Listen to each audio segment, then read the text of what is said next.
Welcome back to the Upper Echelon Podcast. We keep it real and we keep it jiggy over here. Cause why? Cause we ain't never ever scared. Hit that like button.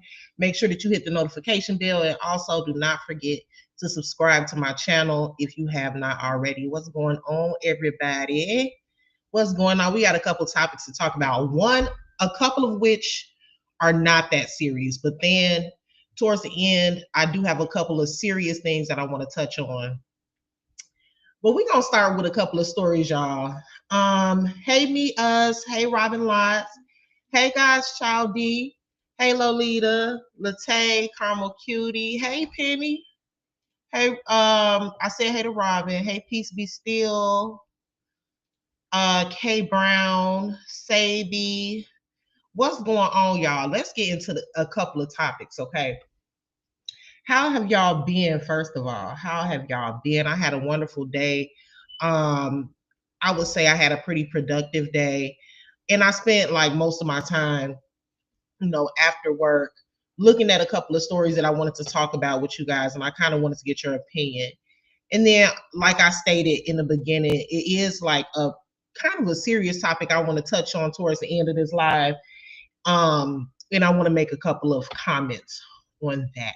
Okay, so we're gonna go in order. The first thing that we're gonna talk about, y'all. Have y'all heard about the man that got caught taking a tinkle inside of the company water, y'all? His name is Lucia Diaz. So he was a janitor at a business. A lot of the coworkers started saying that the water, don't you guys know like how they have those big blue water tanks and then they have like the paper cups next to it. So the coworkers were saying that I'm trying not to laugh because this is not funny, y'all. This is actually really, really evil for somebody to do.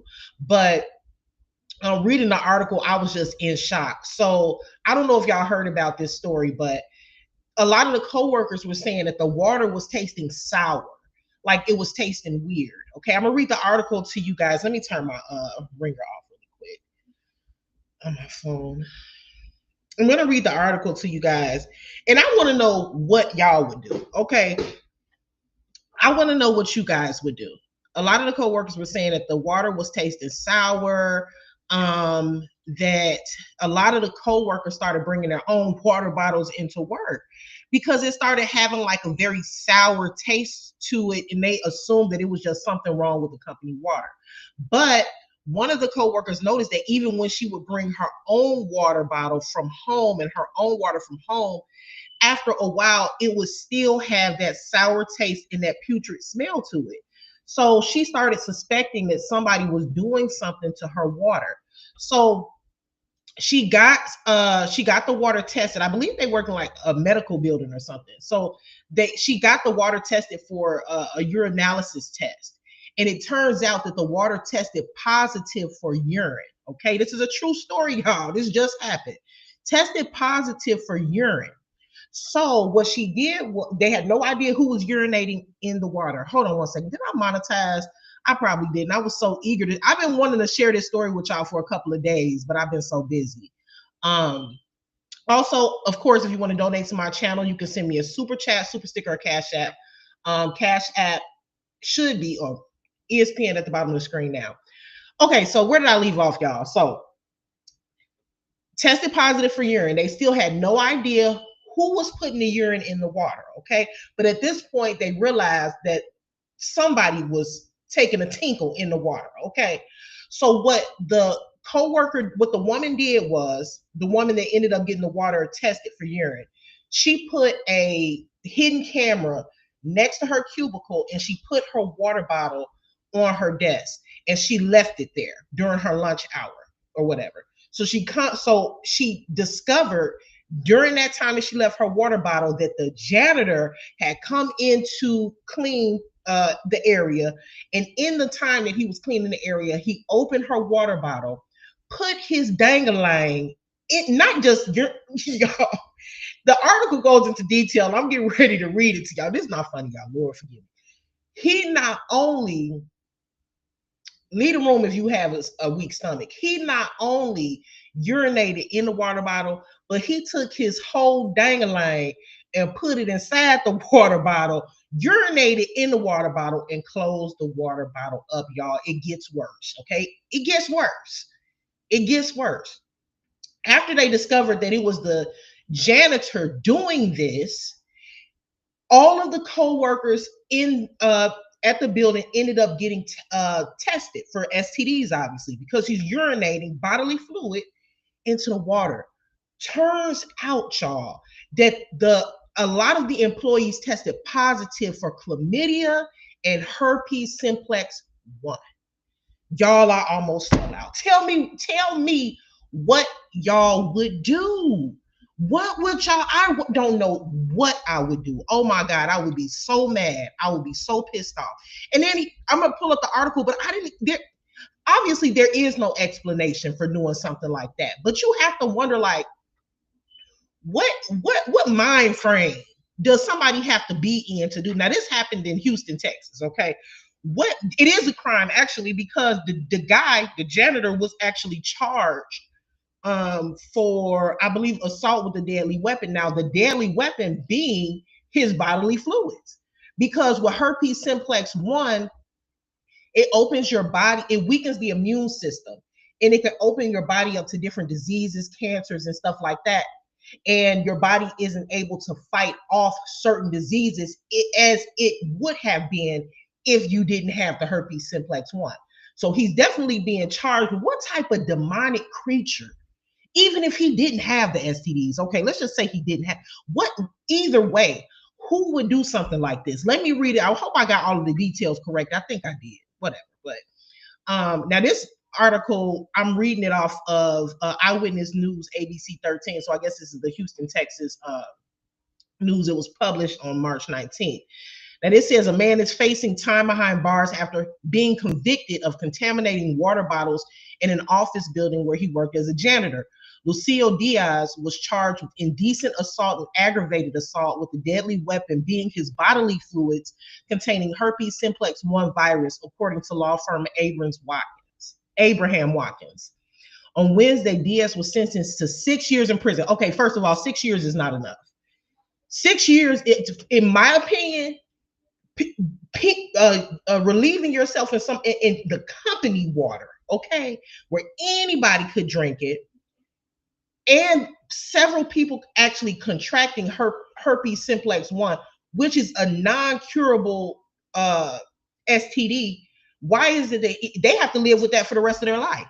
Now, that's going to change their whole life, okay? So they have to let their partners know. Think about it, y'all. So not only did they contract the herpes simplex 1, but some of these people are probably, some of these coworkers was probably married or in relationships, and they could have spread it to their partners. This is insane. Okay, so the article goes on to say he got was sentenced 6 years in prison. In August 2024, a woman reported that this happened last year. I don't know why I'm just now finding out about. Okay, so this is last year, y'all. So this is old news, but I'm just hearing about it. In August 2024, a woman reported that she noticed a foul smell in the employee water dispenser at the doctor's office on the East Freeway where she works. Afterward, she vowed to only drink from water bottles that she brought to work. Okay, so that's what I just told y'all. So she was bringing her own water. Then in late September, she thought her own water bottle had been tainted with urine. Court records show a urinalysis confirmed it. But it was the spy camera that she bought that left no question, she said. She shared only a still image from the video, but allowed ABC 13 to watch it in its entirety. Further testing brought devastating news to the 54 and contracting the this is crazy, who learned she had acquired a non-curable sexually transmitted disease. A lawsuit was initially filed on behalf of 4 women who worked in an East Houston building where Diaz was a janitor. The woman reportedly tested positive for incurable sexually transmitted diseases after coming in contact with the water bottles infected by Diaz. The law firm said that after the lawsuit was filed, 9 other women who worked in the same building came forward with the same allegations and diagnosis. The lawsuit names the building's owners, the building's management company, the maintenance company, and the cleaning company that employed Diaz. So obviously they're not suing him, but they're suing the company they work for, the janitor company that employed Diaz, the cleaning company, and the building owner. So they're suing all of those people. I'm interested to know where this ended up going. So I'm gonna look to see what the updates are on that case. But this popped up on my Facebook feed. So 6 years after giving somebody an incurable STD, Keanu with a Q said he definitely needs life without the possibility of parole. Definitely. I really believe I would be in a mental hospital. I don't know what I would do. I would want to take somebody up out of here. Good morning, Gorgeous said he didn't think people would taste it like what. I think that he didn't care if people tasted it because at the end of the day, he probably felt like they couldn't prove it was him. He probably knew the building like the back of his hand and realized that there was no cameras in the areas where he was doing this stuff at, but he didn't think that anybody would set up a hidden camera. Hey, everybody coming in. Baby, I'm suing. I know that. Yeah.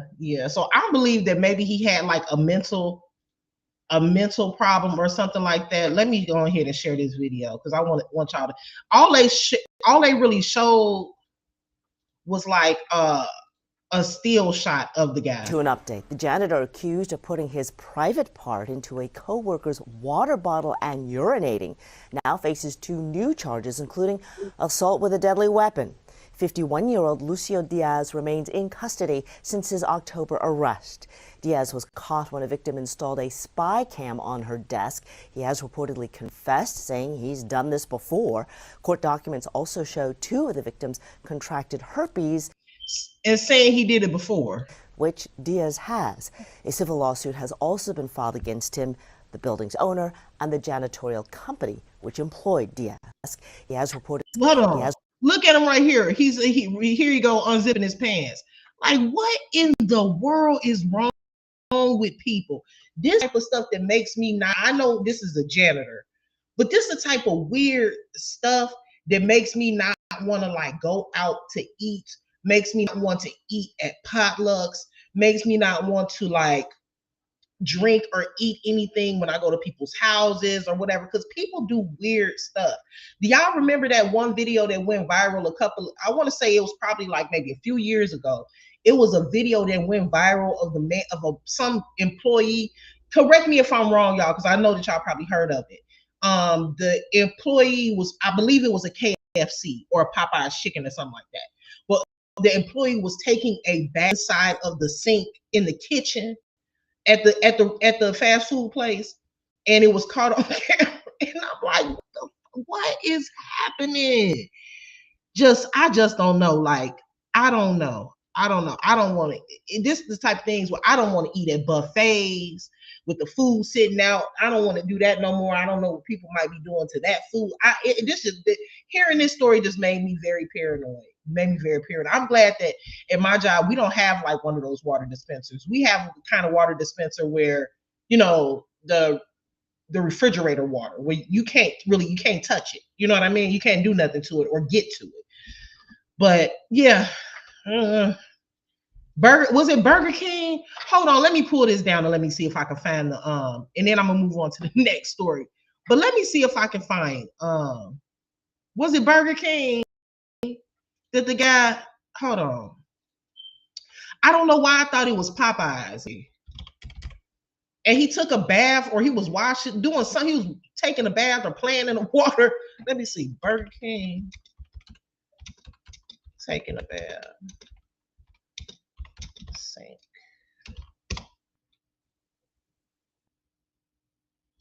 Oh, you right. Who said that? Who was that? Spicy Brown. Hold on. When was this?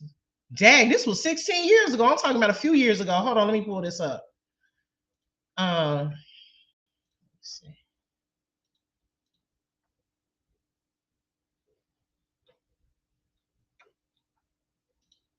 Is the volume up?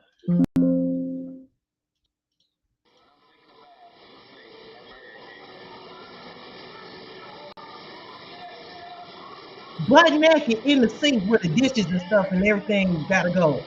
I'm just too out. I'm so outdone.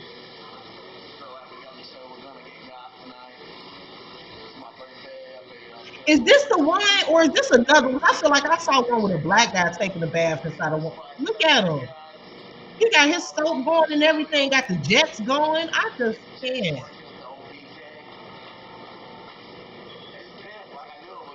And you know, he probably peeing in there.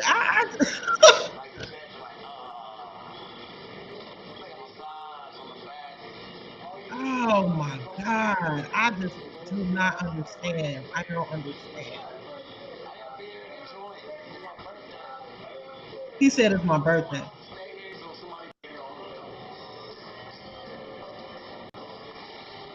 In the kitchen. And it's got his whole ass in the sink. I can't. So yeah, y'all. I felt like sharing that story because if you guys are working somewhere that has like a pub, one of those water dispensers where it can, I guess, potentially be tampered with, I would say just be careful. Okay. I don't know, bring your own water bottle and carry it with you because people do strange things. Now, again, it said inside the article that he only got 6 years in prison. And he's probably not going to spend the whole 6 years in prison. Let's be honest. He's probably not. And it's unfortunate because those women that contracted the STD have to live with that for the rest of their lives. So that's not fair. Let me read a couple comments. I'm gonna move on to it is nasty. Reason why we gotta pray over everything. We really do. And not only do we have to pray over everything, we have to be mindful of we have to be mindful, we have to use our discernment. And we gotta move in this day and age like anybody can do anything. Anything can happen. Don't put anything past anybody and move. You have to move like they already did it. And people might say you're paranoid or crazy or whatever, but that's just how you have to move. Now, the next topic we're going to move into, y'all, I just wanted to show y'all that really quick. But the next topic I want to move into, and then this is going to transcend into a whole lot of different things. Now, Funky Dineva, okay, let's see if I can pull this up. Funky Dineva done threatened Tasha K. He basically told her, let's see if I can pull up what he said. This is recent. Funky Dineva done told Tasha K that when he sees her, he is going to slap the shit out of her on sight. Her and her husband. As a matter of fact, Funky Dineva said that she may as well go ahead and get the temporary protection order right now because he's telling her right now that the next time he sees her, he gonna smack the dog shit out of her. Now we gonna get into a little bit of that. Okay, I don't know if y'all heard this, but see, I thought this stuff like this only happened in our little funky ratchet sector, but apparently this type of stuff is running rampant all over Black YouTube. People threatening each other, people fighting and arguing, and this has got to a different level. Okay, because Funky Dineva is a whole celebrity out here, in my opinion. He's a huge blogger, very well known. So for him to say something like that to a woman, nonetheless, she really done pissed him off. Okay. Let me see if I can pull a little bit up of what he said. If he was dead ass, y'all. Hold on. I am telling you now, with every fiber of my being, the next time I see your balding ass, I'ma slap the fuck out of you for the old and the new. Okay? I am telling you now, with every fiber of my being, the next time I see your balding ass, I'ma slap the fuck out of you for the old and the new. Okay, so you changed me, said that's his fault for posting that picture. What picture did he post? I don't even know what picture he posted. All I all I know is that he said he was gonna slap the shit out of her. Now I know that Funky Dineva and Tasha K have a real long history of beef and shade between each other. Because I can remember a while ago, I want no. This has been going on for some time, but it was a point in time where Funky Dineva and Flame Monroe, who was another social media influencer, blogger, also a member of the LGBTQ community. I don't know if he's a I don't know what to call Flame Monroe. Is it trans? Excuse my ignorance, okay? Um, but he's a trans woman, I guess. I don't. But they had their little own issue going on.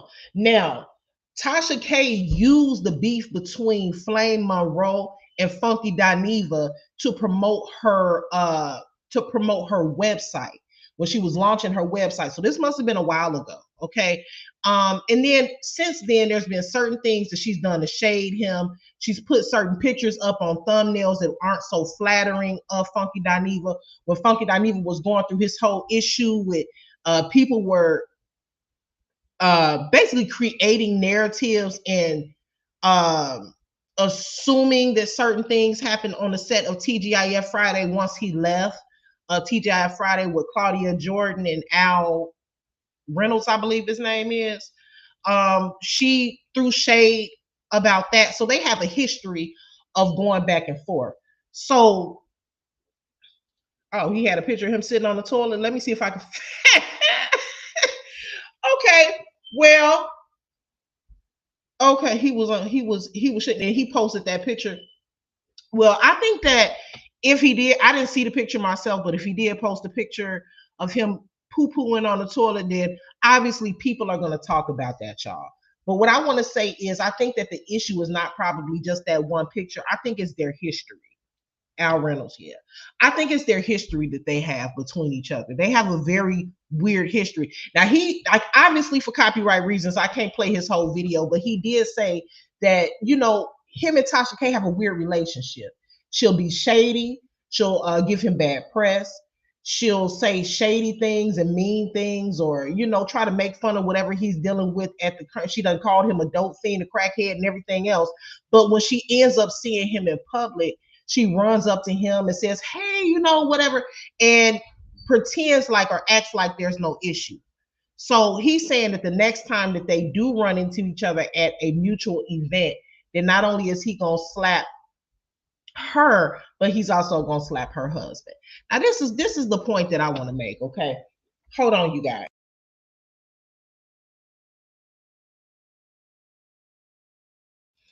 This is the issue that I had. He had it on the wall. Let me see if it's still on his wall. Hold on. Let me check. Let me pull this down. Hold on. Let me see if it's still on his wall, and let me see if it's something that I can share on my page without, you know. I have an opinion about that, y'all, though. Maybe he took it down. Maybe he took it down, y'all. Yeah, because I don't see it anymore. He might have taken it down. Let's see. Yeah, he doesn't post that often on his community wall, so I don't see it. And he had shit on the wall. Okay, so this is what he's saying. Okay, y'all. So he's saying that Tasha, I know what you guys are talking about now, because Tasha K did say that the walls were dirty or whatever the case is. He did mention on his the live stream that he did the other day, that Tasha K on IG. Okay, I'm gonna check on IG. He did say that that's actually just the color of the wall, or that's the color of the wood. And Tasha K tried to make it seem like the walls were dirty. So that's what they're beefing back and forth about. But let's get into this. Is a little bit more, in my opinion, a little bit deeper than just Funky Dineva and Tasha K, because this is the point that I want to get to. Okay. This is a dangerous job.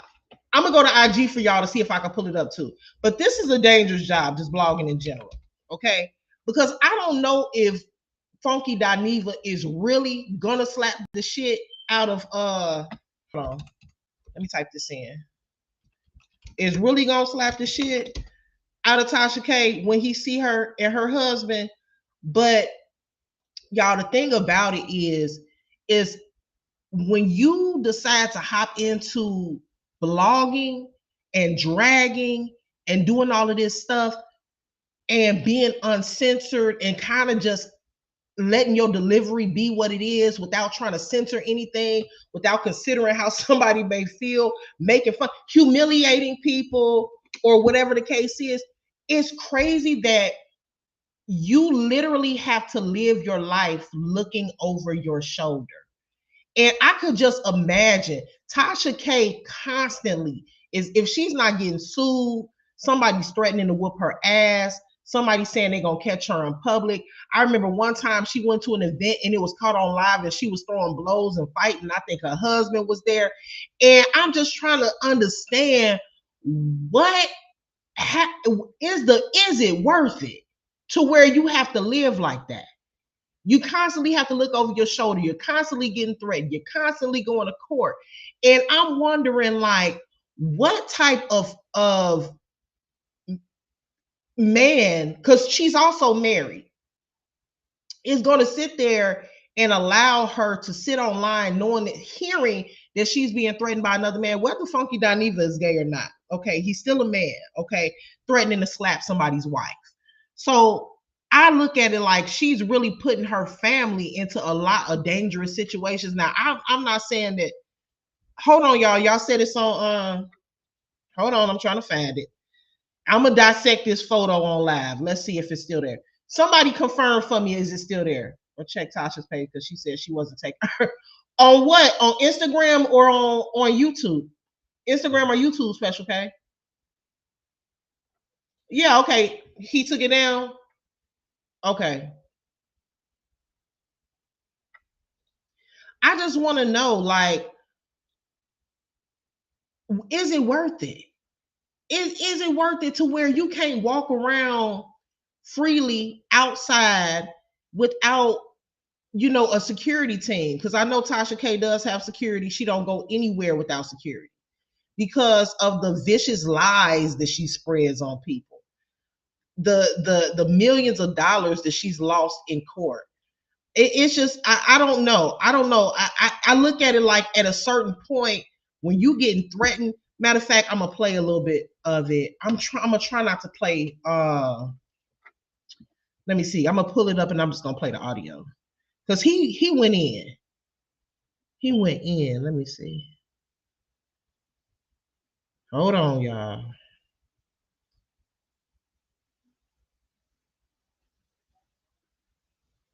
Unless he took it down. I don't think he did though. Hold on, y'all.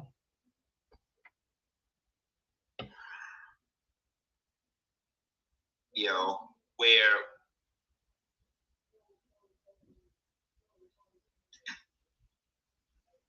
is while Michelle Brown is sitting over there running her mouth about me constantly.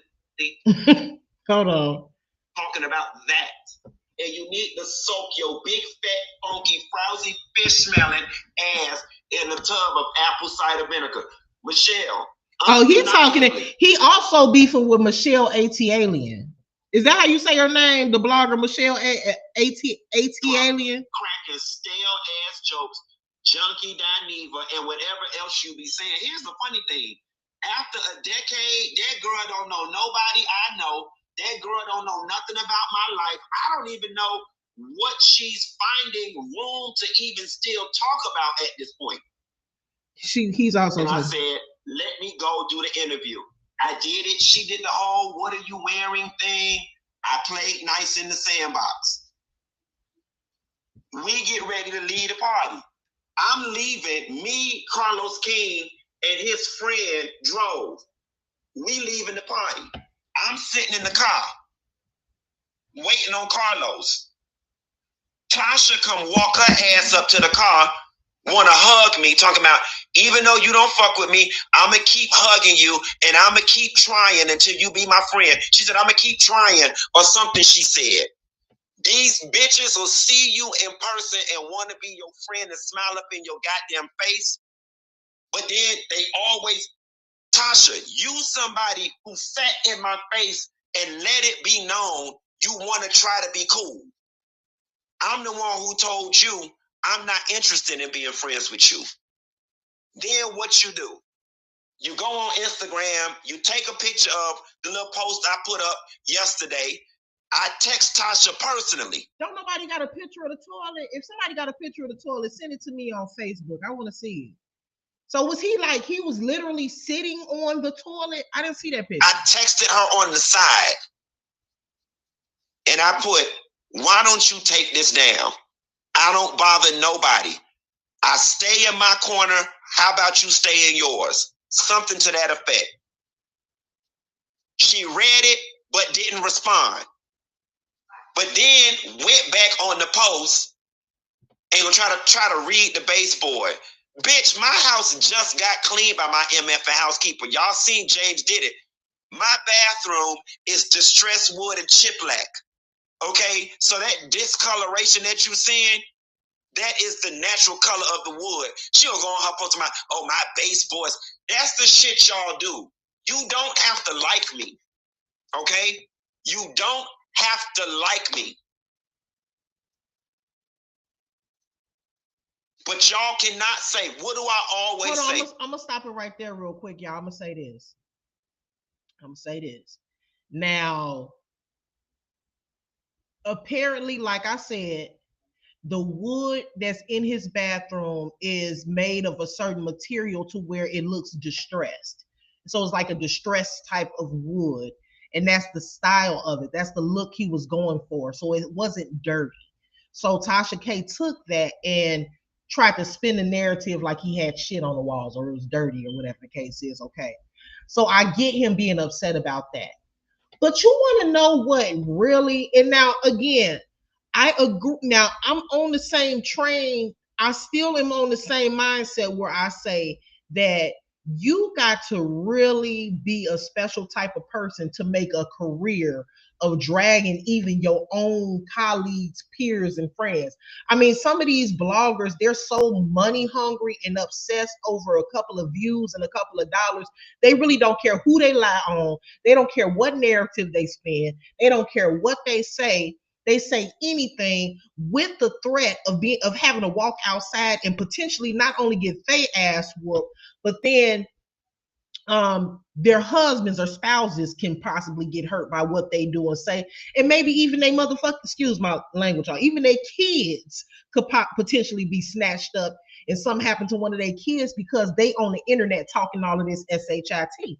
Now, that part, I'm not going to change my mind on that. I think that is absolutely insane.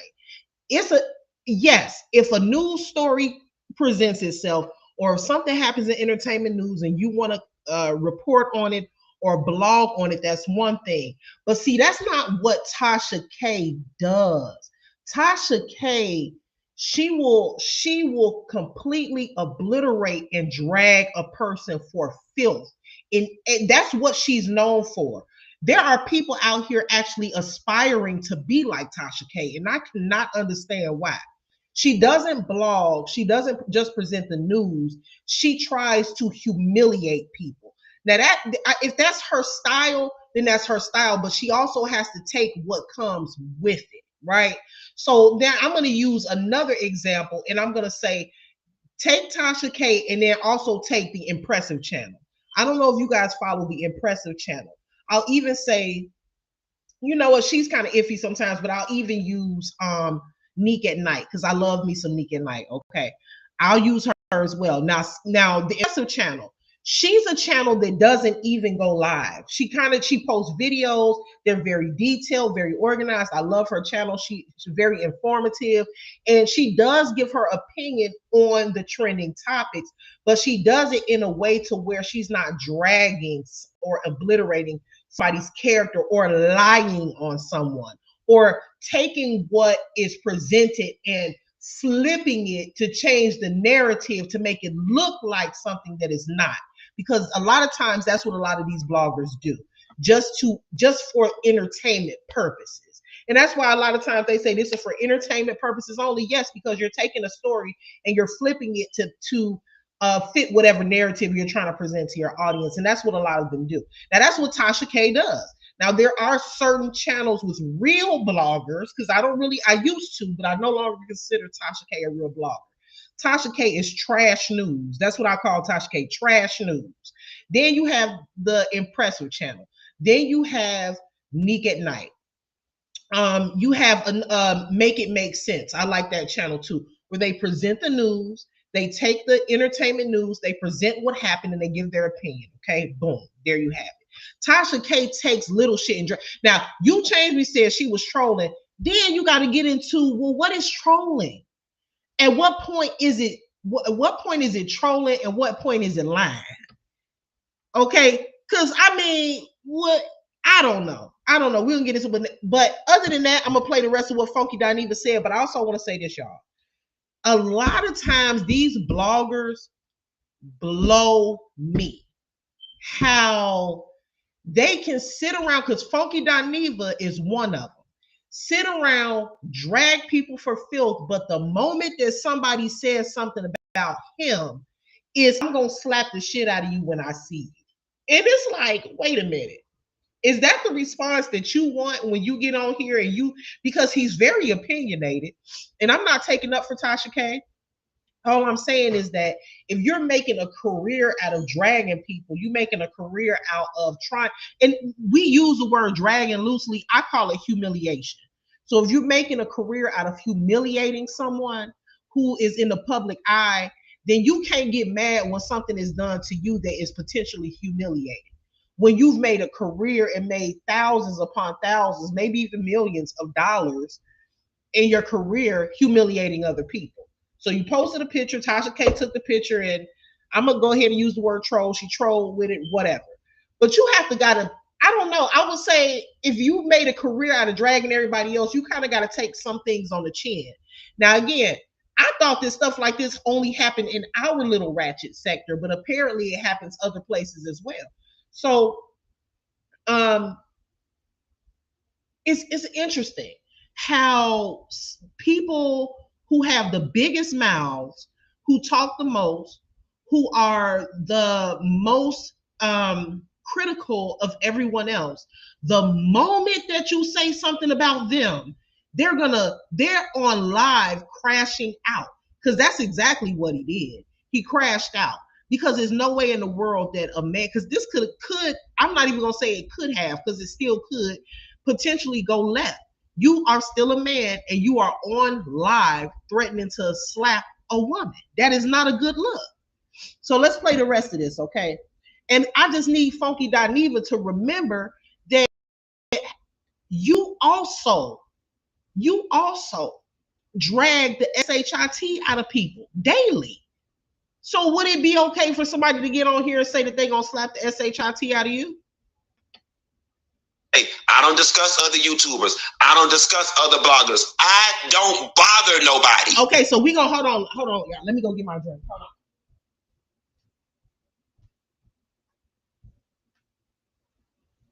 So he said that he doesn't discuss other YouTubers. He don't discuss other bloggers. Now, what I will say is I agree with that to a certain extent, because you don't really hear Funky Dineva talking about other bloggers on the platform. He kind of just talks about what's going on in the entertainment realm, and he gives his opinion on that. I kind of okay. So with that, I would say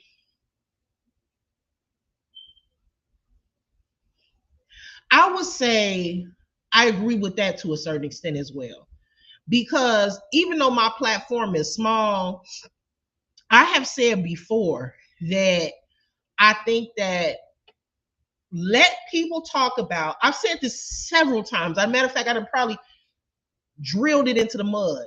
Let people talk about what they want to talk about on their platform. Let people have their opinion on their platform. There should be an unspoken respect when it comes to other people blogging. If you don't agree with what they're saying, don't listen to them. But is it really your job as as another blogger or YouTuber to police what someone else is doing or saying, as if you've never said or done anything offensive on your channel? Because I'm sure you have. So now, if he's saying that he makes a practice not to drag other bloggers, so he doesn't feel like he should be drugged by other bloggers, I would say I have to agree with that. Thank you, Special K. And he drugged Blue Ivy, and she's a child. Lord have mercy. I don't discuss other bloggers. I don't bother nobody. I don't bother Michelle Brown. I don't bother Tasha K. Do y'all watch Michelle A.T. Alien? Is that how you say her? A.T. Alien? Is that how you say her name? I don't watch her. I'm gonna have to get into that. I don't like this. When I wake up tomorrow and all the blogs say, Funky Dineva and Tasha, but Tasha, I'm here to let you know the next time I see you, and you might as well go ahead and get the temporary restraining order, because that's y'all some more go to court ass bitches. The next time I see you, I am going to slap the shit out of you for playing with me. So don't even fix yourself to try to speak, to try to be polite.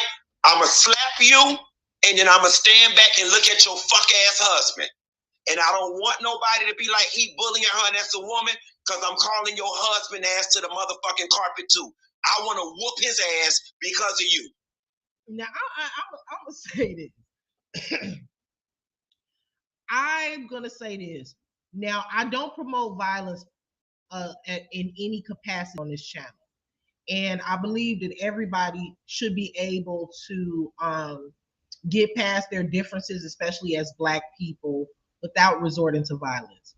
However, what I will say is that once you say something like that, Funky Dineva, unfortunately, you're going to have to deliver. So once he sees her, I'm going to be expecting him to slap the shit out of Tasha K. And I want to see what comes from that.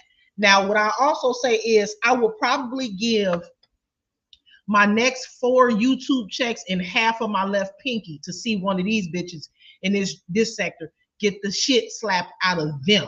I would actually love to see that.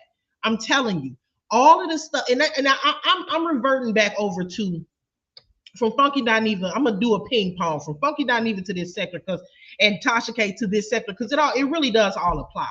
Now, this is kind of an interesting topic because Tasha K talks a lot of shit about a lot of people. And if you are somebody that's been watching Tasha K for years, Tasha K is a big fucking liar. She's a big liar. When I say she's a big liar, I mean she takes a story and she puts her own seasoning onto it, and she presents things like it's factual when they're not. She takes what she believes a lot and presents it as if it's factual. So due to that, she may have to face her consequences. Now, I'm not saying I want her to get the shit slapped out of her, but what I will say is, now that Funky Dineva has said that, a lot of people are going to be expecting him to slap the shit out of Tasha K. So I'm excited to see what is going to happen from that, so that I can blog on it. And I'll say this, like, a lot of the people in this sector have said a lot of really, really nasty things, a lot of going back and forth, so on and so forth. And you just don't know what I would give to see some of these ladies in this sector get the shit slapped out of them. I mean, I would give my next 5, I would give up a year's worth of my YouTube checks to see one of these hoes get their ass whooped. It's one person in particular that I would love to see somebody whoop her ass. And I'm not going to say nobody's name on my channel today. I guess y'all can use your imagination. But there is someone, no, I ain't going to say someone. There's 3. I'm going to say it's 3. It's 3 people in particular who I would probably give the tip of my left pinky and a year's worth of YouTube checks to see them get their ass whooped. Because when you listen to somebody constantly talking shit all the time, it's like you need to see if they really about what they talking about. And some of the things, I mean, I done heard, it's a certain point to where it's like, damn, you talking about people's children. We're talking about people's parents. We talking about people's spouses. We pulling up people's backgrounds. We putting up people's information. And it kind of gets your curiosity going to what's going on, Em? Your curiosity going to where it's like, I wonder if this person can really back up what they talking about. And so I normally, like I said, do not promote violence. I really don't. However, I would be lying to y'all if I said that I would not absolutely relish and seeing a couple of these people get their ass whooped. I mean, I'm just being honest. I would love to see it. I would love to see a supporter. I'm fantasizing right now. I would love to see a supporter walk up and find one of these bloggers in this sector to be constantly degrading people the way that they do. I would love to see a supporter find one of their asses, run up on them, hit the live button, and record themselves whooping their ass. And I would love to see that ass whooping go viral. I would love to see. Oh my goodness, I would love to see it. Y'all just don't understand. Y'all just don't understand. It's a fantasy of mine, as a matter of fact. And as a matter of fact, I ain't even gonna say it's a fantasy. I think that it's gonna happen. I think that one of these days, one of these bitches are gonna be taught a lesson in this sector. Cause see, I don't go around dragging other content creators. I don't go around posting up people's backgrounds. I don't go around messing with supporters. I don't do that. If y'all notice, okay? Because I understand the dangers in doing stuff like that. People are not playing with you.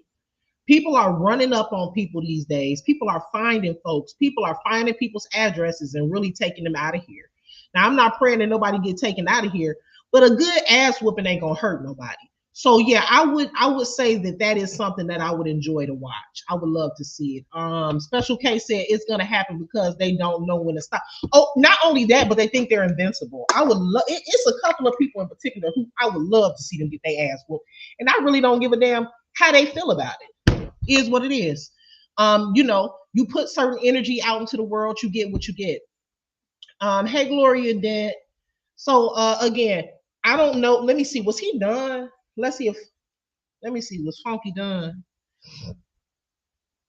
Oh, and then another thing. So Funky Dineva not only said that he was gonna whoop Tasha K's ass, smack the shit out of her, but then he also said that he was going to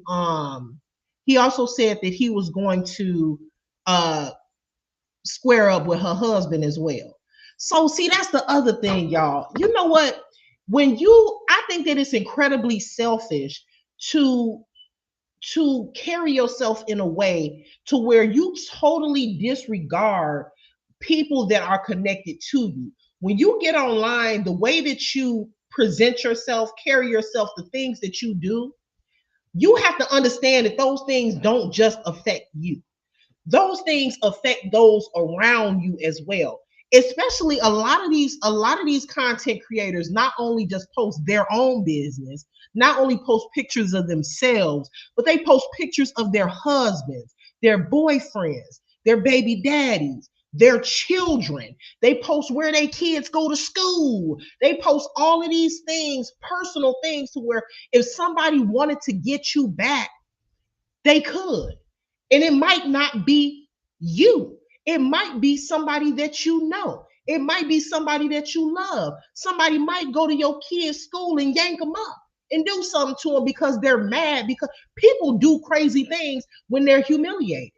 So I think that it is incredibly selfish to carry yourself in a way to where the people that you claim that you love are also affected by your ignorant behavior for a couple of dollars. So, to my knowledge, Tasha K kids, because the husband, I believe, is from Africa. Correct me if I'm wrong. The husband from Africa.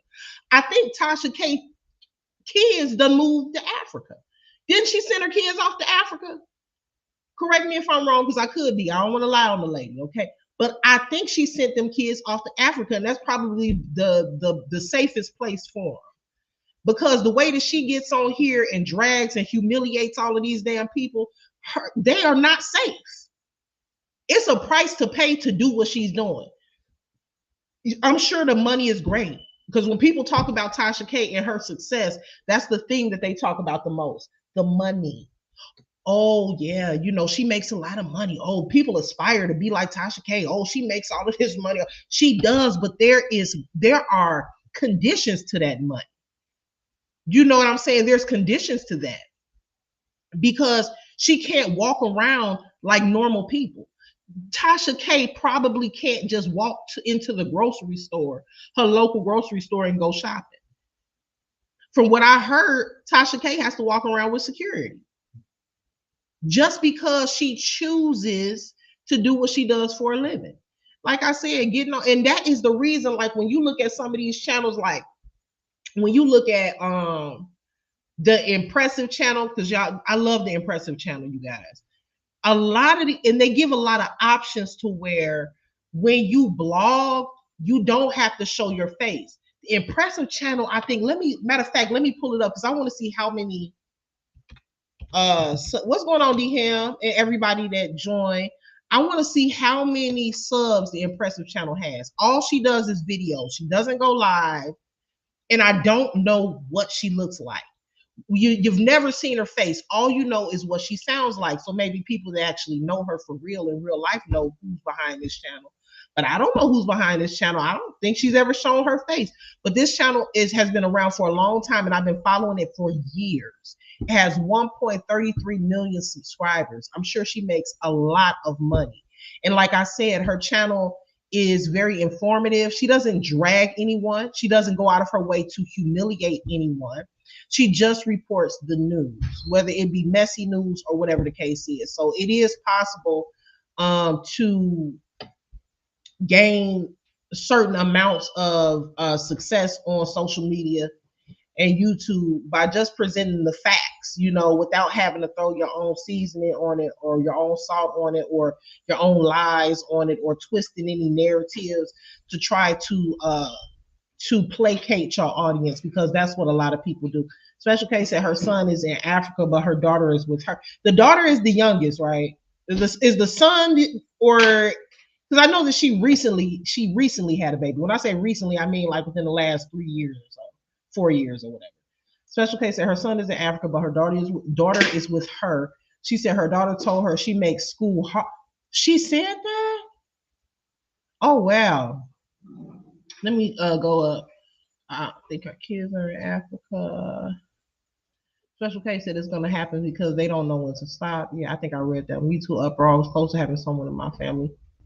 Really? So yeah, yeah, it is possible because I have heard like certain bloggers say that people want to hear dragging. People want to hear you humiliating people. People want to hear negativity. People want to hear all of that because that's what sells. But actually, and I don't disagree with that because I think that that does sell. But I think that the only reason that a person really would have to like uh they would have to lower themselves to that standard is when they don't have the actual ability, vocabulary, or talent to present a topic, talk about it, make it interesting, hold an audience, and build their channel in that way. So yes, the drama, the dragging, the humiliation, the lying, the creating false narratives, the hollering, the screaming, the spitting, all that. Yeah, so that you can build your channel that way pretty quickly. However, the bad part about it is that you have to continue to do that in order to keep the audience. Here's the thing. Let me switch that. Let's talk about the sector when I talk about that, right?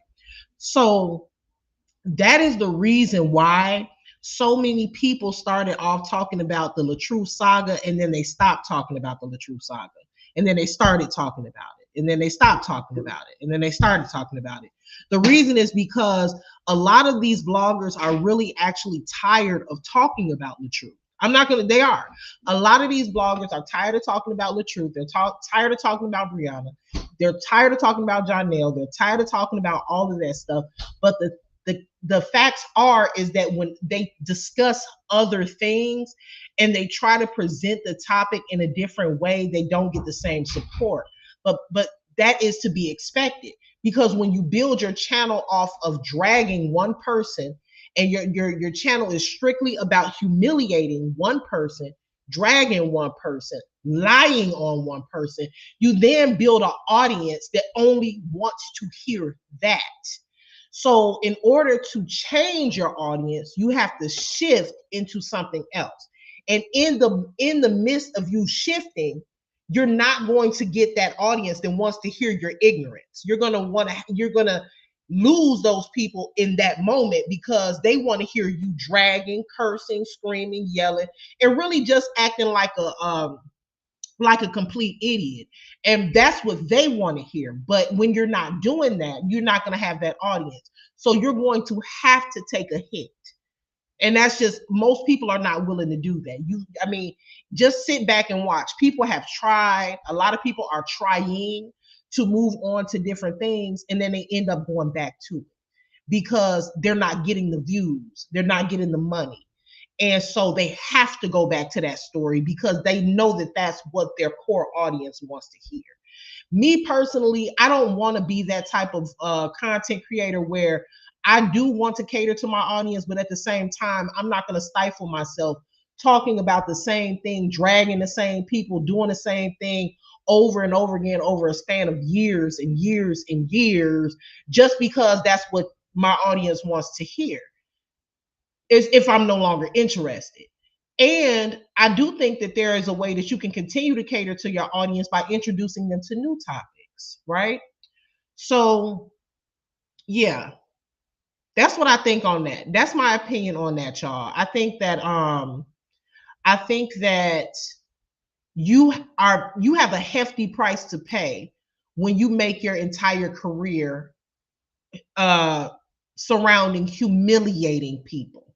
Again, as a celebrity, as a social media influencer, you have to understand that when you do something, like somebody in the comments said, hey, if Funky Dineva didn't want Tasha K to be talking about him or whatever, he shouldn't have posted that picture, which is true.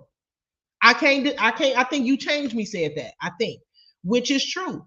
As a social media influencer, as a popular blogger or content creator or celebrity or whatever it is that you are, you have to understand that any time that you put something out that somebody may talk about it. Okay, so, and if you constantly put out things that are going to be, that's you, that's on you. So if you're going to keep on putting things out for people to talk about, people are going to talk about it, and you can't really get mad about that. So however, when somebody is deliberately digging for something to talk about or creating narratives that are not there just to have something to talk about so that they can get revenue, super stickers, and super chats by creating a narrative that doesn't even exist, then that's a totally different thing. That's when it becomes humiliation. That's when it becomes dragging. When there is no story, but then you have a blogger that will take the smallest little thing, blow it up into something huge, lie about it, and create a narrative that doesn't even exist. Just because, I'll give you an example. So I'll give you an example. So I'm gonna use the truth because I know that y'all are, that's where my audience is from, the LaTruth sector. So I'm gonna use that. So with LaTruth, I think that Miss Season might have posted a picture of her out to eat. She didn't post exactly who she was with. She just posted the person's hands or whatever. I ain't even following it like that no more, so I don't even really know. But something like that, okay? So a blogger will take something like that, something as innocent and simple as that, take it, blow it way out of proportion. That is, a picture of hands is not a story. That's when it just becomes like, now you're just doing anything. That's not even a story. And when people start doing that, they're doing it because there's nothing else to talk about. Nothing else is happening regarding that story. So they're going to find any little detail just to please their audience because they know that their audience is so desperate, thirsty, and hungry to hear something negative about that person because over the years they've developed a hatred for that person. They're so hungry to hear any little negative thing. It doesn't matter what you post or what you say or what you blog on. If it's negative, they're going to pay you to listen to it. Okay, period, point blank. All right. LaTruth could post a picture of himself in a white t-shirt and they'll say, I found a stain on his white t-shirt. They will go live about that stain on his white t-shirt for 4 hours and get 95 super chats and super stickers talking about that one stain on his white t-shirt. I'm telling you. I'm not willing to lower my intellect to that. I'm just not. I could. If I wanted to, y'all know how I started out. If I really, really, really wanted to, even if I did, if I chose to, not wanted to, I'm gonna say if I chose to, I could hop back into that story and I could find any little thing about Brianna and blog about it. I could blog about you see the way that baby is laying? Oh, I don't think I could talk about anything. I could find, if you really want to talk about somebody, you can find something to talk about. At a certain point, in my opinion, it becomes embarrassing. It's ridiculous at a certain point. So I just can't do it no more. And my prayers are going out to first of all, the truth, because he can't even post a picture or in this season. Okay, because at this point, she can't even post a picture of hands. Okay, without being drunk. I mean, because it's a money game at this point, and people can say whatever they want to say, but I haven't told not one lie. Everything I said is a fact, and it can't be debated. It's being done for money. That's it. Special K said that's just being malicious and desperate at this point. It really is. Let me see. Let me go up a little bit. Cheney said facts. Melanda said absolutely. I think that's a big difference. Yeah. But what I will say is this: if something is still happening, like if something is still going on, I don't think it matters how old the story is. If there's actually something happening, if someone is doing something, if there's something to blog about or talk about, I don't think there's anything wrong with doing that. But if you have to resort to talking about hands for 3 or 4 hours, I think that it might be time to let it go. That's just my opinion. I could be wrong. Shanta said facts. I like drama, but not all the time. Definitely not lies and not the same stuff over and over and over. And like you said, definitely not small, irrelevant ass shit. Exactly. It becomes to point. I have to wonder, I wonder, do people realize what's going on here? That these bloggers are literally just finding any and everything to pick apart for, just because I want all supporters, even the people that might come back and hit the replay, understand that the supporters and what the supporters want, y'all are very, very important. And that's why a lot of content creators are always yelling, support the new content, because what y'all support is what we will do for the most part. Me personally, I'm a little different. I'm gonna do whatever I want to do, whether I go live and talk about my dog and I get 15 people watching me, whether I talk about Brianna and I got 300 people watching me, whether I decide to talk about Donald Trump and I got 50 people watching me. I'm going to talk about what I want to talk about. It really doesn't matter who's watching. You know what I'm saying? But for the most part, especially for people where this is like their main income, they're, for the most part, going to discuss what they see is working. If I go live and I see that talking about Queen of Kings is getting me 500 people in my chat at a time, I'm going to go live and continue to talk about Queen of Kings. If dragging LaTruth or dragging Dawn is getting 300 people in my chat at a time, I'm going to do that, and I'm going to make that the majority when it comes to my content. If I see that dragging other content creators or finding a reason to argue with other creators is bringing traffic to my channel, and I see that every time I do it, I'm getting super stickers, super chats, and people listening to me, then I'm going to drag other content creators. That is the mindset behind a lot of these content creators. So the supporters have to really realize that when they say that they're tired of hearing certain things, when you guys say that you're tired of hearing the drama, the arguing, you have to realize that even if you say that, the numbers are showing something different. So if the numbers are showing that 3,000 people watched this video, well, or 3,000 people watched the video with me dragging another content creator, but only 300 people listen to a motivational video or whatever that I did. What do you think that most content creators are going to do? Most content creators are going to do the dragging because they see that is what's getting them paid. So it's unfortunate, but that's the truth. I'm telling you, you guys are super, super important. Your views are really important. What y'all tune into is really important. What you pay attention to is really important because it shows in our numbers and it shows in our it shows what you guys are watching. So you can say one thing, but the numbers are saying something different. So that's just what it is, and that's just life. Drama sells. It is what it is. I think I read that one. Hey, Chrissy loves purple. Now, I'm gonna jump into another topic, y'all. Now, I got two more topics to talk about. Now, I've been on here an hour, but I think I'm gonna say that one for last. Yeah, I'm gonna say that one for last. I wanted to bring this to y'all attention. I don't know if y'all heard about this story. What's going on, Super Okay Candy Kisses? I don't know. Let me see. Did I hold on. Okay.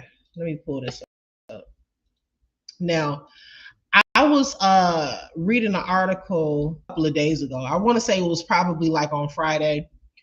About a woman who was unfortunately unalived, a Black lady, at a conjugal visit with her husband. Now, I'm not one to go ahead and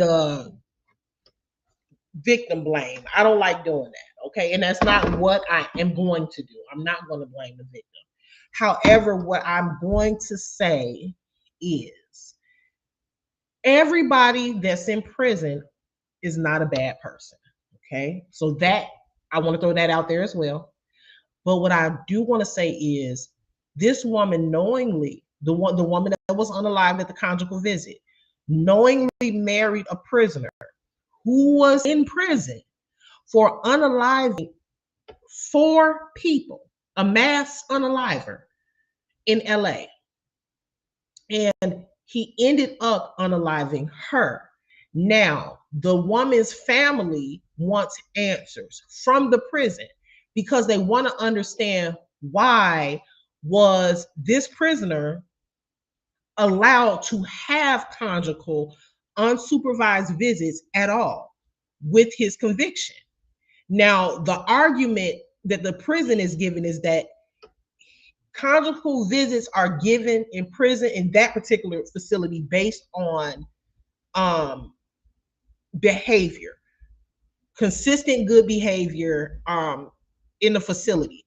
So they don't do it. They don't deny conjugal visits because of your charge. They don't discriminate. They say that if you are doing well in prison, if you have good behavior, then conjugal visits are granted to everybody.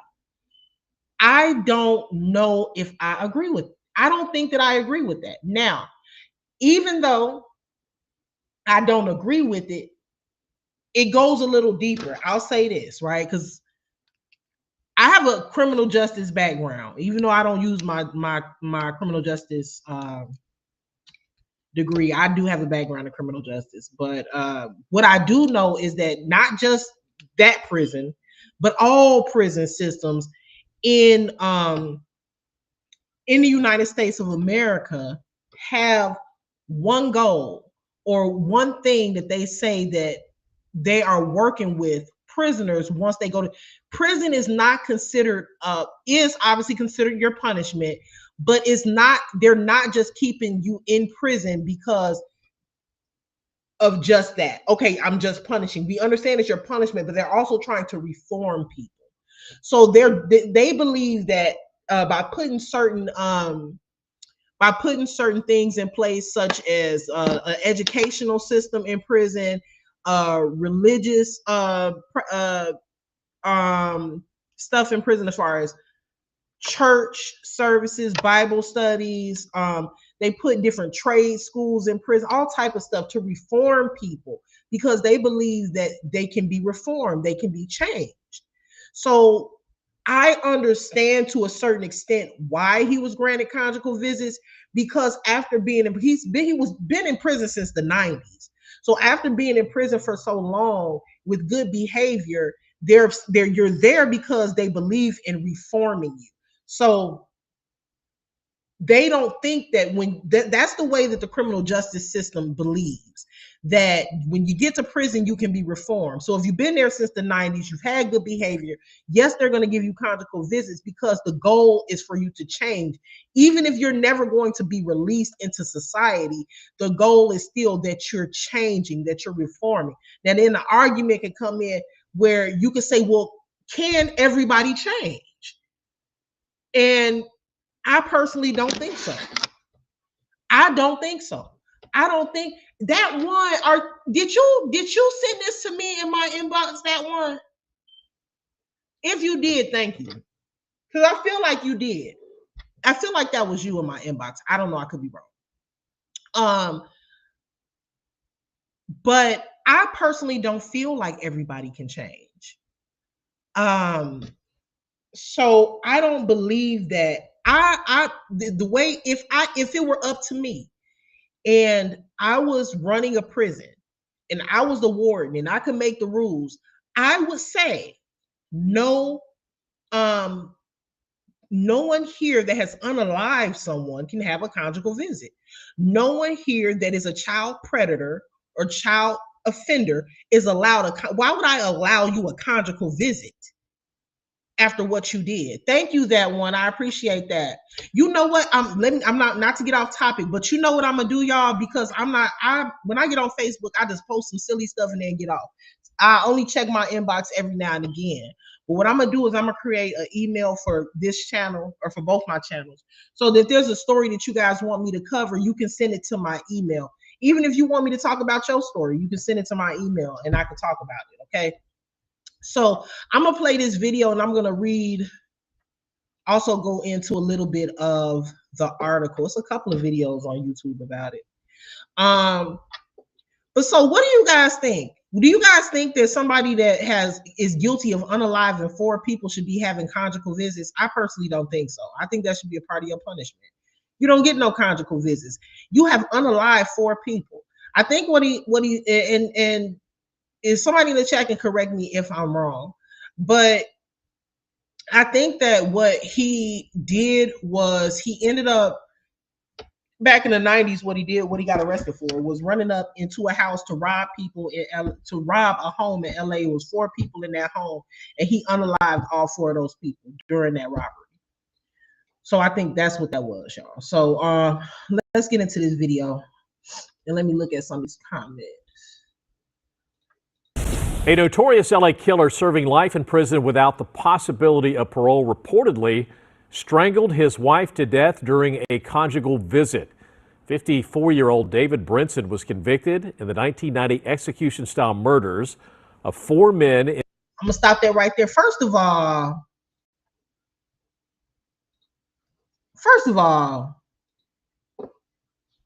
he look at him.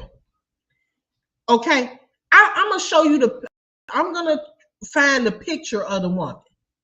I'm not trying to judge, but he looked crazy than a motherfucker. Okay. Once I heard, first of all, I'm gonna fit video out, but I will never understand why anybody would want to get married. I can see if you're going through a phase or something and you dating somebody up in prison, but married to somebody in prison that's never going to get out. Never. He has life in prison. He's never getting out of there. And I don't know. I would never understand. In the Mid-Wilshire District. Authorities say last November, while at Mule Creek execution-style murders of 4 men in the Mid-Wilshire District. Authorities say last November, while at Mule Creek State Prison in Northern California, he told officers his 62-year-old wife, Stephanie, had passed out during a conjugal visit. She was declared dead at the scene. 4 months later, a coroner confirmed that she was strangled to death. The Amador County District Attorney is awaiting the prison's full report. before filing charges against Brinson. Brinson has since been transferred to a state prison in Stockton.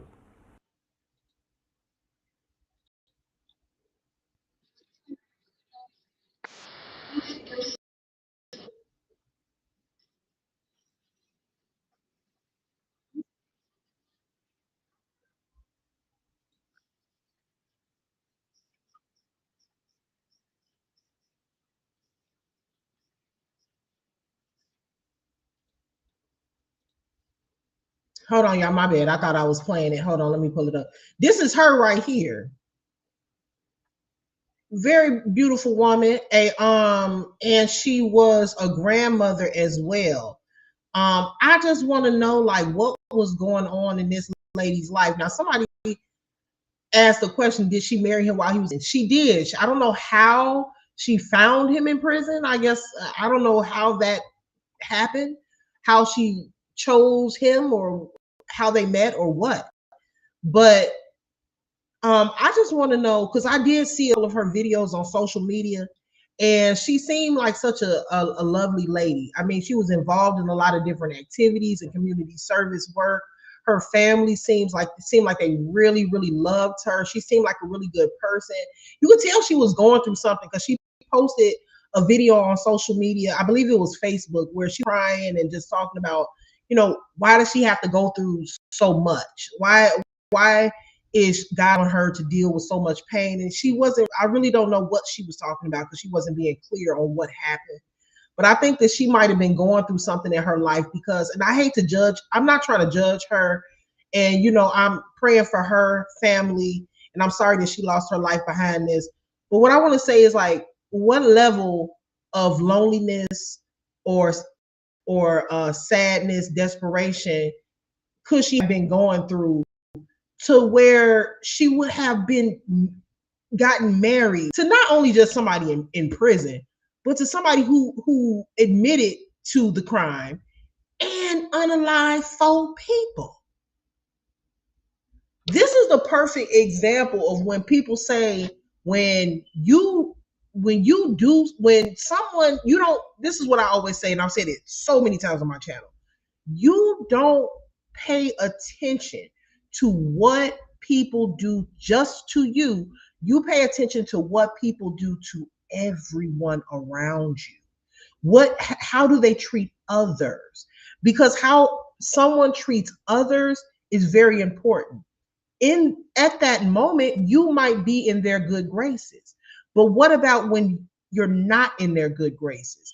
Can they do the same thing to you that they've done to someone else? And the answer is probably yes. Because you don't know somebody, and this is what I've always been taught growing up, you don't know somebody until you have seen them angry. When you've seen someone angry is when you know them. And I think that she had a certain, and I'm not trying to, talk ill on the deceased, but she had a certain level of ignorance, honestly, to believe that somebody that took 4 people's lives couldn't take hers. Not just one person, 4. So it shows his blatant disregard for human life. So the moment you may have said something wrong, did something wrong. So first of all, somebody that takes 4 human lives in any circumstance other than self-defense is a clear psychopath. That's a clear psychopath. A clear psychopath. So what I want to say is, it could be anybody could be listening to me right now. I don't know. So what I want to say is, if there's anyone out there listening to me now, or if there's somebody that might stumble across this live, understand that loneliness is of the feeling and the spirit. The feeling of loneliness is a spirit. Loneliness is a spirit, and people need people. That is the truth. We cannot just rely on God to cure our loneliness. I hate when people say this. Well, you got God, but you need people too. But understand that the spirit, that the feeling of loneliness is a spirit. It's a demonic spirit. The feeling of depression is a demonic spirit. And even though you need people, we all need somebody, whether it be family, a spouse, or whatever, you have to pray for discernment so that the people that are introduced to you in your life are the right people. And not just discernment, because God also gave us common sense. And so he expects us to use our common sense, right? So common sense is, if someone is a serial or a mass unaliver, it is quite possible that regardless of what they're telling me in the moment, that they could get mad and do it to me. You understand? So again, I am so sad that she, lost her life in such a tragic way. However, and I'm gonna finish this video. However, what I will say is that we have to use our common sense. We have to pray for discernment. We have to sometimes think with our mind and not our heart. And realize that sometimes just because something feels good, it doesn't mean that it's good for us. As a matter of fact, oftentimes, let me say that I've been getting so off topic, but whatever. So what? Stick with me. So what I've noticed, I'm 30, I'm 37. Okay, I'll be 38 this year. What I've noticed in my 37 years, and what's crazy, is that everything that feels good for the most part is not good for me. I've noticed like everything, not everything, but most things that feel good aren't good for me. Most things that taste good are not good for me. So sometimes, I be like, damn, like, why is it that everything that tastes good and feel good is never good for you? And so after thinking about it, I'm like, I think that's because if doing the right thing was easy, we would all make it to God's kingdom. If it was easy, if doing right always felt good, if eating right always felt good, then there would be no celebration. There would be no reason to say, I made it, I did it. You know what I'm saying? Because everybody can do it. Everybody doesn't have the discipline to do things that don't feel good. It doesn't feel good to wake up in the morning and exercise it all the time. Sometimes you don't feel like it. It doesn't feel good to study so that you can make good grades. Sometimes you don't feel like it. It doesn't feel good to have to get up and go to work all the time, but you are rewarded for it. And it doesn't feel good sometimes to make the proper decisions when it comes to relationships and people in the eyes of God. But when we do things the proper way, in the proper order, we are rewarded for it. So sometimes I feel like God makes pleasing him a little harder just to see our dedication and our love. And so sometimes we have to pass up and bypass what we want to do and what makes us feel good and do what we know is pleasing. Okay. And I'm not saying that like I'm preaching y'all like I'm perfect, because I make mistakes every damn day. I just made one a couple hours ago. But you know what I'm saying? It might have felt good to her in the moment to have somebody to say, that's my husband, even though he's in prison. At least I can say I have a husband. That's what it's given. And sometimes, you know what, a lot of people, and I'll say this too before I finish, a lot of people demonize, almost villainize, shame you for being alone, especially Black women. And I hate to say that because I'm a Black woman, but it's the truth. Just think about it. In this sector, one of the top insults when one of these very foolish, ignorant women want to insult someone, the first thing that these hussies will say, excuse me, Lord, but the first thing that these women will say is, well, I'm about to go lay next to my man. Where your man? And number one, you're not even married. Half of them don't even be married. I'm about to go lay next to my man. You got to go fucking fornicate. So what? Or, yeah, my man, that's not that. Why is it insulting to be alone? It is not. Sometimes being alone is necessary. And a lot of times that's the reason why a lot of women can't progress, get to know themselves, get to understand themselves, become better people, be put in a better position financially, be put in a better position mentally, because you're so worried about a relationship, or you're so worried about fixing something with someone else instead of fixing what's within you. Because, sorry, but Being alone is not an insult. Okay, it's not. It's not. It's not. Some people are okay with that. Okay, that's not an insult, because I'm sure that this woman on the screen, I'm sure her family would have loved it, liked it better for her to just be alone instead of be with somebody that would eventually take her life. So this is the perfect example of sometimes it's better to be alone. Okay. Now let's finish playing this. Let's finish playing this video out. 62-year-old Stephanie Dowles was killed there back in November, according to the California Department of Corrections and Rehabilitation. The department's saying that that was the second visitor to die in that same prison in the same year. Joining us now, NBC News correspondent Stephen Romo. Stephen, I'm not sure if I had that right. So these are two women, different occasions, both visiting, and both end up dead? Yeah, it is a tragic situation for the families of both of these women. One, Tanya Thomas, was visiting last July with her domestic partner, and she ended up dying, and her partner charged for that murder. It is a different story right now for Stephanie Dowles, who you're seeing there on the left side of your screen. She actually died last November, but only in the past few days have we heard from the county involved there, the sheriff's department, saying that this is a homicide, deeply upsetting to her family. The prison there allows these overnight visits to happen with close family members of some of their inmates. When she was staying with her husband, David Brinson, last November, she lost consciousness. He called the corrections officers to this apartment unit type facility that they have there for these visitations, told them that she was not responsive. They called 911. Sadly, she died. Now the sheriff's office is calling this a homicide, and it is shocking that this is the second one in such a short amount of time, causing a lot of people, including Dowell's family, to ask how this could have happened. So, Stephen, to that end, what have we learned from the family and the state? Yeah, a lot of questions to the state about this, Zinclay. They have said that these family visits only happen for inmates that are screened thoroughly. They sent us a statement saying, in part, that these family visits are a privilege, and incarcerated persons must apply and meet strict eligibility requirements. Oh, well, what are the eligibility requirements?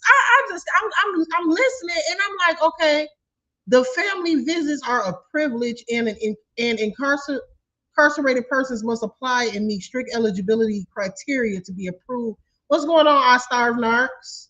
What's happening? Only those who demonstrate sustained good behavior and meet specific program requirements are considered. What? A program? See, I hate broad statements like that. What are the program requirements? Because if I was in charge, one of the program requirements would be that you're not guilty of a violent crime. I mean,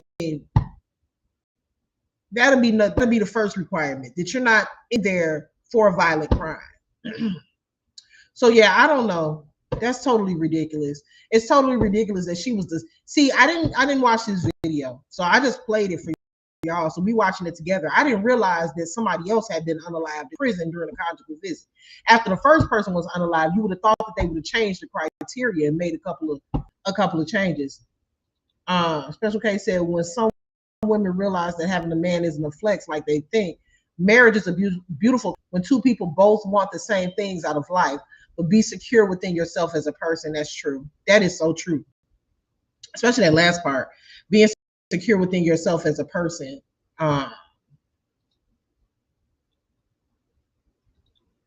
This is CDC. I believe so. Yeah, because the guy, the man is guilty of unaliving the woman. The crime that he committed back in the 90s was he unalived 4 people during a home invasion in LA. So yeah, I believe it is. Yep. Oh snap! Thank you, I Starve Nards. Got my super sticker for the day. Look, I'm gonna say what they got. They got colors. They got paintballs. Colors. Oh Lord, have mercy, y'all. Let's talk about let's see. Let me see if I covered everything that I wanted to talk about. Did I cover?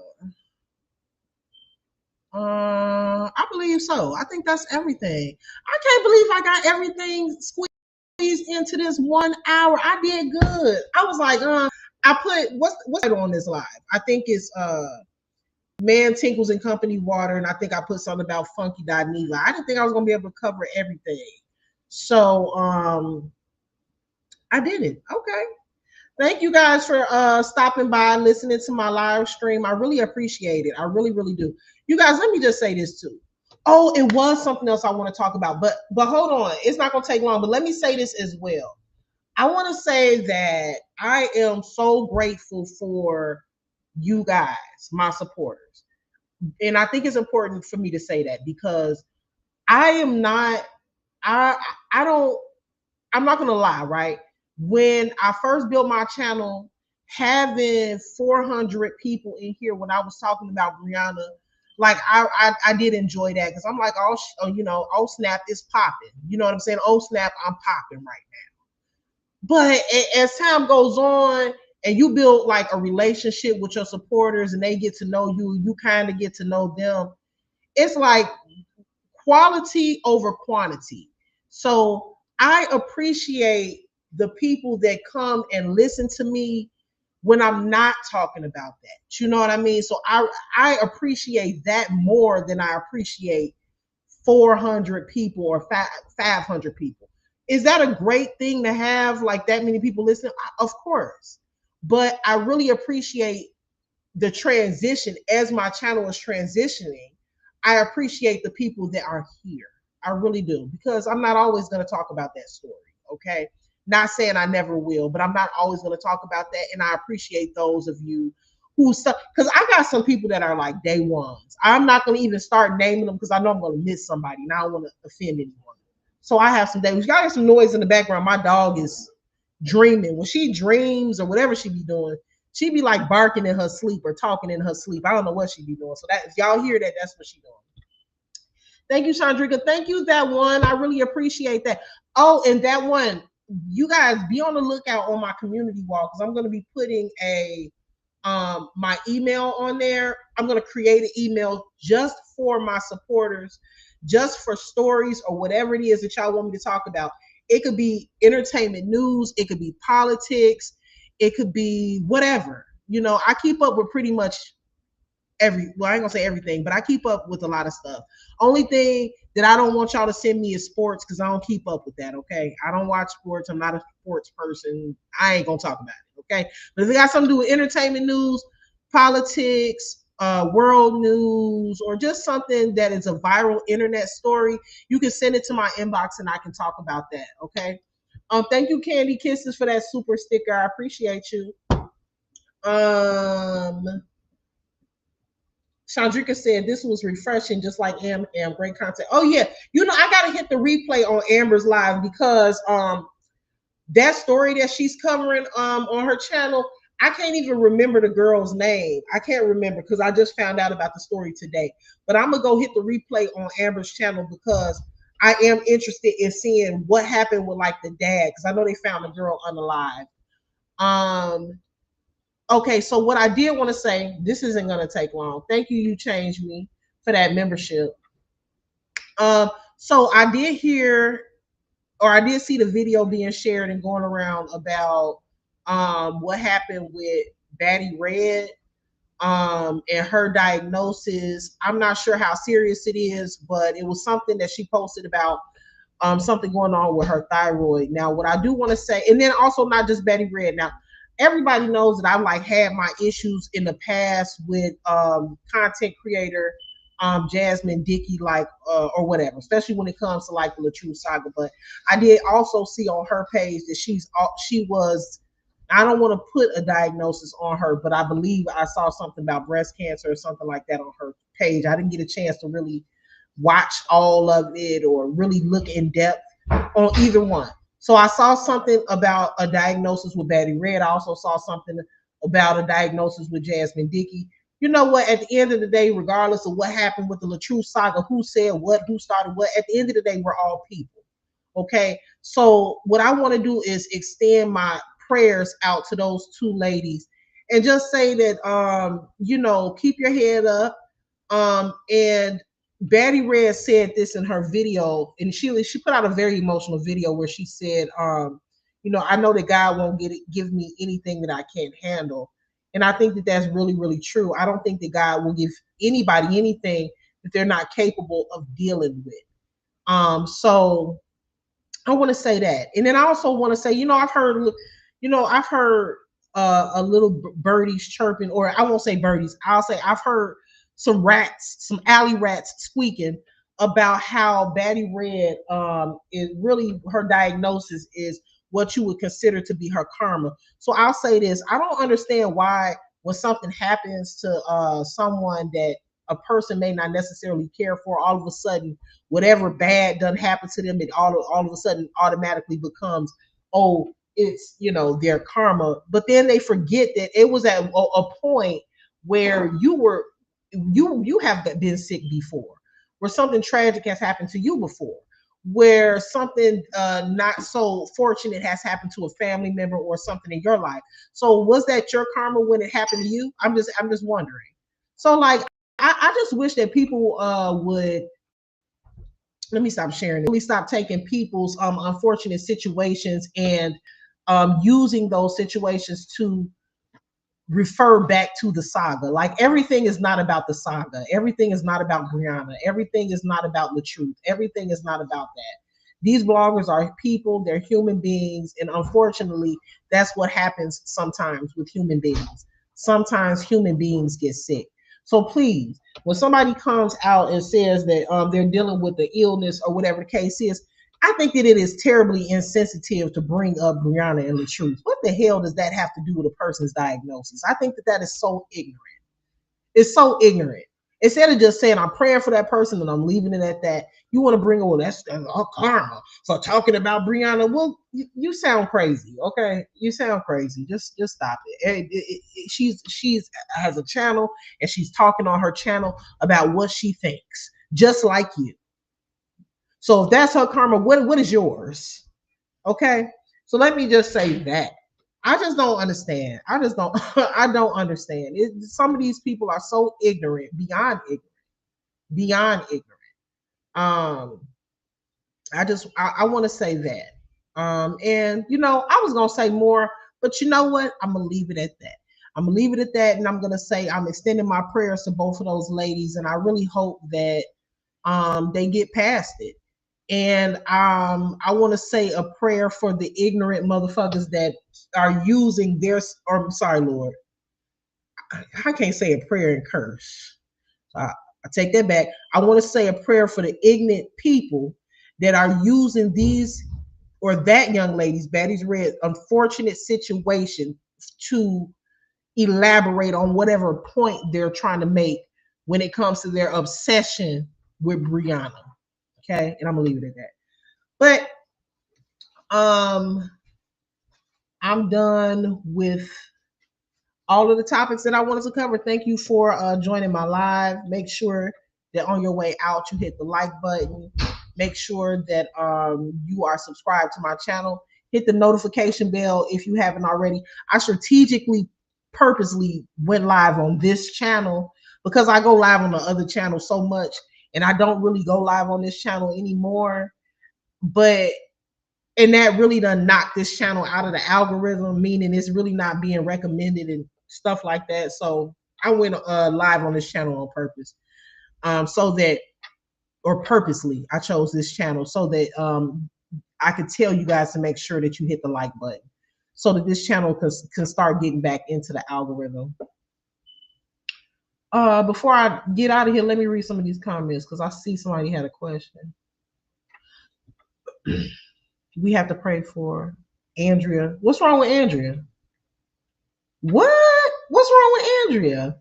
Robin said, is she okay? Praying for everyone who is going through a journey of their own. What's going on with you, Andrea's perspective? I haven't seen anything from Andrea. Is she sick as well? Hold on, let me go see. I was about to get off.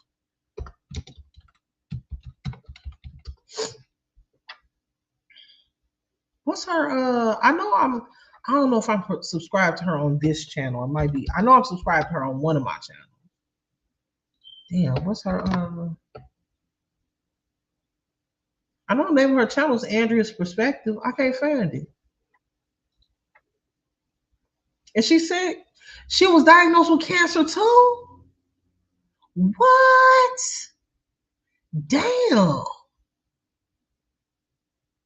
Mm-mm-mm. Yeah, so I want to say a prayer for Andrea as well. That just shocked me. I did not know that she was diagnosed with cancer. Wow.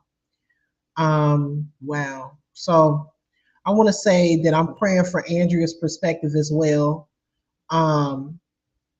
That she gets through this, and I believe Andrea also has a daughter that she takes care of. And so I'm gonna pray that Andrea gets through that. Roz, oh y'all, I can't take no more. You talking about Rozzy Ozzy, our supporter. Wow, what? It's just a lot going on, y'all. And this is what I say, like, when we and I'm sending, I didn't hear about that either. So I'm gonna send up a prayer for Roz as well. I'm sending up a prayer for anybody that's dealing with illness and sickness, in their family or whatever the case is. Let me go make an appointment. You can't even wait till you get closer to 40 anymore. Wow, I didn't know that. When you hear about stuff like this and you really you see what people are going through, people just really passing away like they are. I believe it was another supporter that was following the saga that I think she really supported both the LaTruth supporters and the Brianna supporters at one point, who recently passed away. Life is so short, and when you see people going back and forth over minuscule, silly things, tearing each other down, just not even realizing you could be gone tomorrow.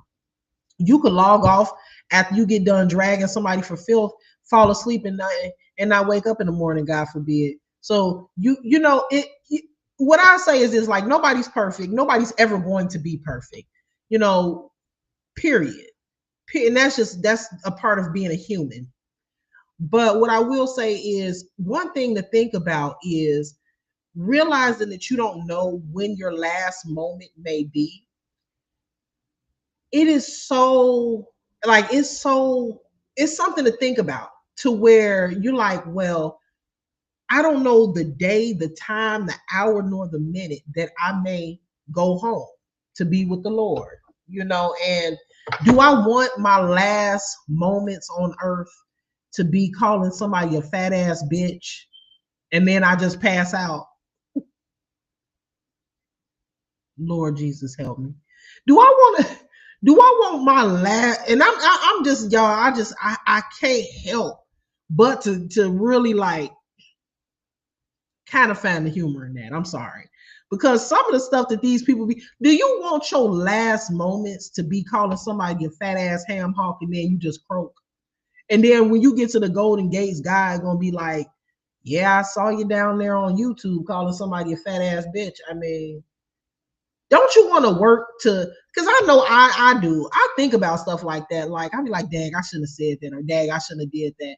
You could be here today, gone tomorrow. I don't want my last moment on earth to been done dragging somebody for filth, humiliating, or lying on someone. I wouldn't want that to be one of my last. I don't want to be known or remembered for that. My grandparents used to always say, like, you live for your funeral. And you could really tell, like, how somebody lived their life based on, their funeral. When you see that ain't no, you ever been to a homegoing service and it's like 10 people there? Or you ever been to a homegoing service and there's no seats left? And it really just shows you how a person lived their life. I say live your life like you never know, like it might be your last. And when you say that, it don't mean like just do crazy stuff to check off your bucket list, because you never know when it's your last day. But just be nice to people, be good to people, and do good things and say nice things, because you don't want to be known for being a bad person. It's really just that simple. And so, like I said, I'm going to end out this live for to pray for, or with prayers for all of those that are sick, dealing with illness. And I'm gonna say, I got faith that everybody is gonna make it. Everybody is gonna get good news, and everybody is gonna hear news of healing. That's what I'm praying for. You know what I mean? And that's what I believe is gonna happen for everybody. So I don't hold no malice in my heart for anyone. To the point where, I would use their illness to prove my point. Yeah, that's your karma. Like that's some evil shit. You know what I mean? Like, you really got to be evil. You really got to be you got to be an evil motherfucker to say some shit like that. You know what I mean? So we shouldn't take things for granted. There's more important things in life to be focused on instead of going back and forth. Yeah, especially, and then not only that, but going back and forth with somebody that you don't even know. Candy Kisses said, well, I'm serious. Like, seriously, I'm just saying, you gotta really be careful. You gotta be careful with what you leave as your legacy, for real. That one said, my grandmother passed away begging me to get my thyroid checked and found out it was cancer. My heart and eyes are affected bad by it. Oh, wow. And I think that's what Daddy Red is dealing with. I think she'll be just fine. I really do. I'm going to be praying for her. I'm praying for Jasmine Dickey. I'm going to be praying for Andrea's perspective. I'm going to be praying for Razi Ozzy. Did I miss somebody? Because I got a couple of names in the chat that I knew nothing about. Did I miss anyone? Let me go up. Yeah. Hey, Pimo. I just noticed that what's going on, Pimo? Miss Love said, I have breast cancer. I'm sorry to hear that, Miss Love. And when I first heard, I was so afraid, just like her. Yeah, when I was watching her video, it almost made me cry because it made the way that she sounded, the way that she was so distraught. Like, if I could have reached through the screen to hold her and give her a hug, I would have. Because she just sounded so scared and so terrified. And she did say something that I thought made a lot of sense when she said, why would you call me and give me that type of news? And we don't even know what's going on. I don't even know how bad it is. Now it's on my mind every day. I can't get it off my mind. I'm worrying about it. And I was like, well, yeah, that does make sense. Like, maybe they should change the way they deliver that type of news. And maybe they should deliver it once they know the plan that they have for you, or how bad, because you're worrying somebody that could potentially not be that serious, So I'm praying for her that whatever is going on with her is treatable, is minute, is small, and it can be cured and just taken away, and that's it. So I am praying for her. Candy and everyone else. Candy Kisses said physical exams, blood tests, urine tests, mammograms, and pap smears. How old do you have to be before you get mammogram? Don't you got to be like? Because I won't say a friend, but I knew somebody that had breast cancer. I think she was like 36 at the time. This was some years ago. But I heard that you're supposed to get your first one at 40. That's what I heard anyway. But I think they lower the age though, because these days people aren't getting breast cancer before 40. I feel like I think they should lower it. Maybe 35, 32, 34, 30. I don't know. In your 30s. 30. How about 30? How about just 30? How about just 30? They definitely need to stop recommending 40, because I'm hearing of a lot of young women that are being diagnosed with breast cancer. Michelle said you can start now. I'm scared of it too. I ain't gonna lie. I've heard it hurts really bad, all type of stuff, but I guess is a couple of minutes of pain is worth it. Special case said early detection. She will, they all will. Yeah, I believe it. I think that, prayer works in the masses. And I think if everybody could shoot a prayer up and be genuine about it, I think it works when people genuinely pray for you, in the masses. I believe prayer works. Y'all remember that song, how'd it go? Somebody pray for me, had me on their mind, took the time and prayed for for me. I'm so glad she prayed. I don't know why that was on my mind, y'all, but that I believe it works. Candy, I'm just reading the comments right now. Candy Kisses said, listen to your body. Yeah, I feel like more people need to listen to their body, not just when they're sick, but when they're tired, when they need rest. Listen to your body to tell you exactly what you need. It depends if it's a family history. It's 35. Oh, okay. It's 35 if you have a family history of it. My 29-year-old niece rang the bell today. So, wow. So please, 29? Wow. Depends if it runs in your family. Don't forget colonoscopy test. Oh, yeah. Okay. Okay. Yes. It's like a fast food restaurant nowadays. No empathy. Baby, I'm going now. These stories got me spooked. Me too. Good morning, gorgeous. Oh, so it is 35 now. Now they've moved to when necessary because if it runs in your family, we advise them to get them done. They're 3D. They're 3D now. Upper, less painful. Oh, is it? So it's not like where like they have to squeeze because the one that I saw. Oh my goodness, it looked very painful. Mammograms don't hurt upper. It's just a brief feeling of discomfort. Girl, go get the. I'm so mad at Lachelle. You can go anytime, but it's recommended 35 to 40. Okay. I think I did a live at one point about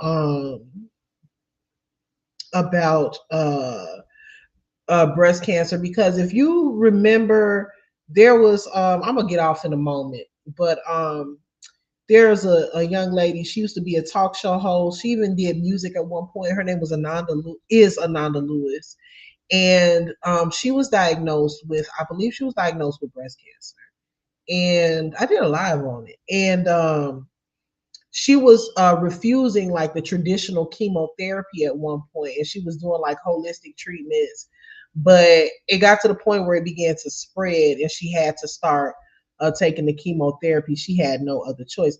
I think the same what's the guy's name? Was it Steve Jobs? I forget. I believe it was Steve Jobs that was diagnosed with cancer. He also refused chemotherapy. So the cameras go around your breast area. See, Candy Kisses Special K is saying they don't do it like that no more. She's saying like that. See, that's the one I saw, Candy Kisses. The Special K says now that they have like a 3D type situation where the camera just goes around your breast and it can see what it needs to see up in there. Yes, it's 3D and it's not painful as they were a few years ago. Miss Love said, please everyone get your mammogram. I get mine every year, and look what 1 year did. Last year I was fine. This year I'm a cancer patient. I'm gonna be praying for you, Miss Love. Man, you never really know like what your supporters are dealing with and going through. So you know what, and I'm gonna say this, that's another reason why like it's so it is so beneficial, not just to the audience and the supporters, but also to the content creator to cover different topics, because it creates a space where we get to know each other. Because if I didn't bring this topic up and we weren't discussing this, I wouldn't know that Miss Love was dealing with that. So all of us are going to be praying for you, Miss Love, and I know that you're going to make it through. I think you'll be just fine. Let me go down. That one says keeping you in prayer, Miss Love. And you are so right, because I have to go back every 3 months now for a mammogram because they found some small spots. I'll be praying for you as well, that one. Michelle said, I get mine done yearly, and I pray every time when the test come back that echoes normal. Robin Law said, I remember that live. Candy says, my auntie died of breast cancer 2 years ago. I'm sorry to hear that, Candy Kisses. All right, you guys, I'm getting ready to get up off of here. I've been on here almost 2 hours. Wow. What sounds traumatizing? Go back and look. So, okay, so thank you for joining me. Make sure you hit that like button. Make sure that you like, share, and subscribe. Hit the notification bell. I had a good time with y'all this evening. Thank you for joining. I love y'all so much, and I can't wait to talk to y'all again. All right, y'all. Peace. Oh, and thank you to, forgot to say this too. Thank you to everybody that donated to my channel monetarily. And even if you were unable to donate to my channel monetarily, that's fine. As long as you hit the like button and you gave me a view, I greatly appreciate you as well. All right, y'all. Love y'all. Peace.